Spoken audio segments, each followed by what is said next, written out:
రాంభూపాల్ గారు చెప్పండి, ఈ సినిమా రేట్ల పెంపు కథ కమామిషి ఇప్పుడు అక్కడ ఈ కాంగ్రెస్లో రచ్చ అయ్యే అవకాశం ఉందా? షర్మిల గారు తెలంగాణ ప్రభుత్వం మీద ఫిర్యాదు చేశారని వార్త వచ్చింది. ఇప్పుడు సడన్గా కోమటిరెడ్డి గారికేమో నేను హీరోలకి ఇస్తున్న డబ్బులు గుర్తుకొచ్చాయి. అసెంబ్లీలో ఒకప్పుడు రేవంత్ రెడ్డి గారు అసలు పెంచేదే లేదని ప్రీమియర్ షోలే ఇవ్వమన్నారు, కానీ అన్నీ ఇచ్చారు.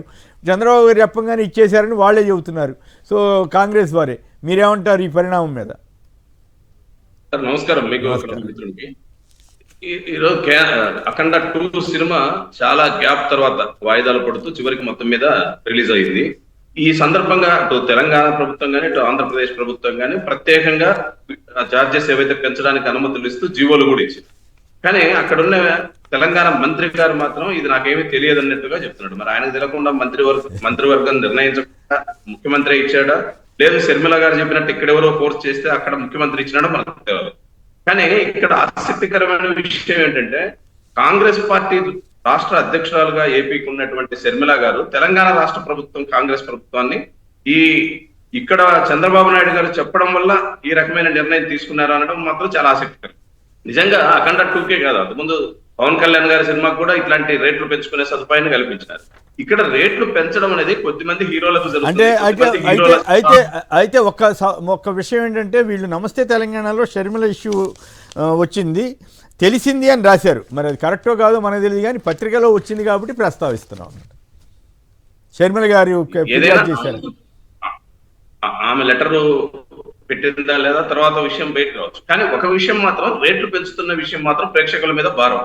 గతంలో పవన్ కళ్యాణ్ గారి డిప్యూటీ సీఎం గా ఆయన సినిమాకు ఆ రకమైన రేట్లు పెంచారు. ఇప్పుడు సరే ఎమ్మెల్యే ముఖ్యమంత్రి గారికి అత్యంత దగ్గర బంధువు, అదే విధంగా లోకేష్ గారికి మామ కూడా, కాబట్టి సహజంగానే ఇక్కడ రేట్లు కూడా పెరిగాయి. ఈ రకమైనటువంటి రేట్లు కొద్దిమంది హీరోలకు పెరగడం అనేది అత్యధిక సినిమాల మీద, చిన్న సినిమాలు మధ్య తరహా సినిమాలు పూర్తిగా దివాలి. ఈరోజు ఒక నిర్మాత ప్రకటన కూడా మనం చూసాం, ఆయన డేట్ మార్చడం, అఖండ డేట్ మార్చడం వల్ల చిన్న సినిమాల రిలీజ్ కు చాలా ఇబ్బంది అయింది, మాకు థియేటర్లే దొరకడం లేదు, మేము పెట్టిన పెట్టుబడులకు చాలా ఇబ్బందులు పడుతున్నాం అని చెప్పేసి నిర్మాత చెప్పారు. అంటే కొద్ది మందికి మాత్రమే వినోదాన్ని వ్యాపారంగా మార్చి అత్యధిక మంది ప్రజలకు భారం వేసి చిన్న సినిమాల మీద వాటి ప్రమాదంలో నెట్టేస్తే రాబోయే రోజుల్లో సినిమా ఇండస్ట్రీ అభివృద్ధి చేస్తాం కాదు, అభివృద్ధి చేయకపోగా రానున్న రోజుల్లో సినిమాలు చూడటమే తగ్గిపోతుంది.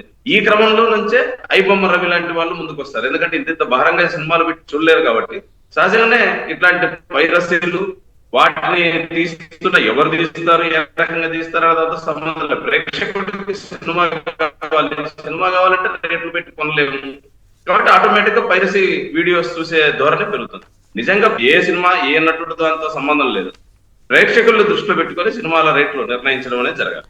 రైట్. అయితే కోమటిరెడ్డి గారికి సడన్ గా జ్ఞానోదయం అయిందని అనుకోవాలా ఏంటి? ఈ రేట్లు పెరుగుదల కానీ అధికారులు చేసి ఉంటారని ఇవంతా ఏదో డ్రామా నడుస్తున్నట్టు అనిపించట్లా? అంతే కదా సార్, ఇప్పుడు సినిమాటోగ్రఫీ మంత్రి అయినా ఆయనకు తెలవకుండా ఈ రకమైన రాయితీ ఇచ్చింటారని చెప్పేసి ఎవరు అనుకోలేము. పోనీ ఆయనకు తెలకుండా ఇస్తే మరి ముఖ్యమంత్రి గారికి ఫిర్యాదు చేయొచ్చు, ప్రకటనలు ఇచ్చి సినిమా నటుడికి హీరోకి మాత్రం కోట్ల రూపాయలు ఎందుకు ఇస్తున్నారు? ఇప్పుడే కొత్త విషయం ఏముంది? ఇది చాలా రోజులుగా చర్చ సాగుతుంది. గత ప్రభుత్వంలో ఇక్కడ తెలుగు ఆంధ్ర రాష్ట్రంలో గానీ అక్కడ తెలంగాణలో గానీ గతంలో కూడా ఈ చర్చ వచ్చింది. నటులకు మాత్రం 100 కోట్లు, ప్రేక్షకులకు మాత్రం బారాలా అని చెప్పేసి ఆ రోజు చర్చ, అప్పుడు మాట్లాడలేదు. మరి ఇప్పుడు ఎందుకు చర్చనీయాంశం అవుతుందో, తర్వాత ఇది అంతకాలం ఈ చర్చ కొనసాగుతుందా, కాంప్రమైజ్ అయిపోయి సైలెంట్ అయిపోతుందో మనం చూడాల్సి వస్తుంది. రైట్. శివశంకర్ గారు సార్, ఇది చాలా ఆసక్తికరమైనటువంటి విషయమే. ఎందుకంటే సినిమాటోగ్రఫీ మంత్రి వచ్చేసి నాకు తెలియకుండా రిలీజ్ అయిందని చెప్పడం ఏంటి? దానికి సంబంధించి ఒకవేళ ఆయన తెలియకుండా రిలీజ్ చేస్తే కనుక ఎవరు చేశారు? ఇక్కడ తెలుగుదేశం పార్టీ ఇక్కడ మిత్రపక్షమే కదా, ఇన్ఫాక్ట్ అదే తెలుగుదేశం మిత్రపక్షమే. ఆయన కూడా స్వయానా 3 రోజుల ముందు వచ్చేసి ఏదో ఇన్విటేషన్ ఇచ్చి వెళ్ళినాడు.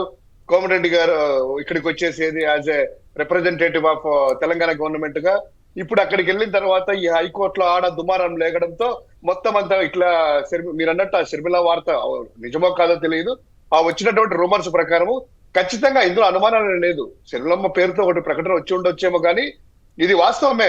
స్వయానా బాలకృష్ణ గారు ఎవరికి, చంద్రబాబు గారి బావమరిది, లోకేష్ గారి మామ, అదే విధంగా రేవంత్ రెడ్డి గారిని పదే పర్సనల్ గా కలుస్తా ఉంటారు. ఆ ఫోటోల్లో కూడా చూస్తారు, ఇంటికి వెళ్ళేసి కలవడం. కానీ ఇదంతా కూడా ఎందుకు వచ్చింది? ఇదంతా ముందు తెలియదా ఈ బడ్జెట్ ఎక్కువ అనేటువంటిది? ప్రజల మీద భారం పడడమే కాదా, ఇతర అంశాల మీద ఉండాలి కదా. 2 రాష్ట్రాలైనా కూడాను కేవలం పవన్ కళ్యాణ్ గారి సినిమాలకే లేదా బాలకృష్ణ గారి సినిమాలకేనా? అదే అల్లు అర్జున్ ఘటన జరిగినప్పుడు ఆ రోజే రేవంత్ రెడ్డి గారు అన్నారు అసెంబ్లీ సాక్షిగా, ఇక జీవితంలో ఎవరే కానీ ఏ మూవీ కూడా పెంచేదే లేదు, మీ ఇష్టం వచ్చినట్టు సినిమాలు తీస్తారా, బడ్జెట్లు తీస్తారా, పేదోడి పట్ల ఎట్లా ఇదే అనేటువంటిది.